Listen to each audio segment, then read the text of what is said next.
ला बेवस्ता।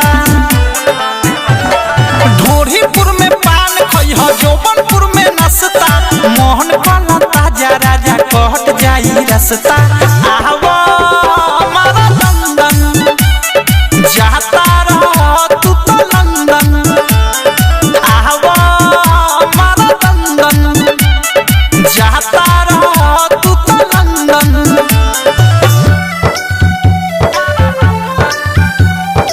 Music by Vikesh भोजपुरिया।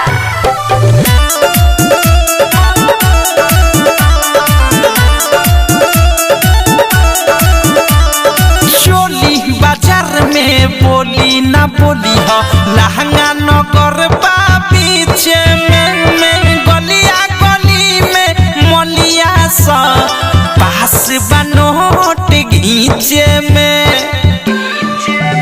अरे चोली बाजार में बोली ना बोली हो, लहंगा नगर बा पीछे में गलिया गली में मलिया सा पास बनोट घींचे में।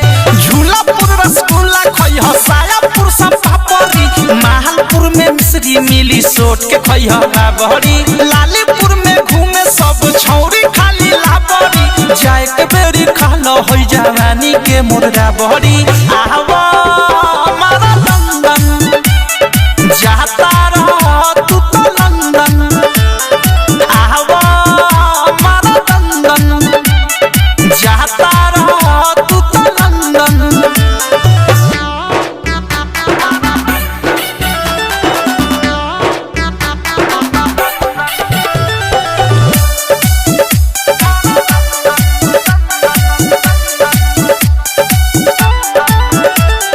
सारी नगर में या गाड़ी न जइह, कमर नगर न तो छूट जाई। ई जांग नगर में धांग के मारी ए राजा मुहरा उर फूट जाई।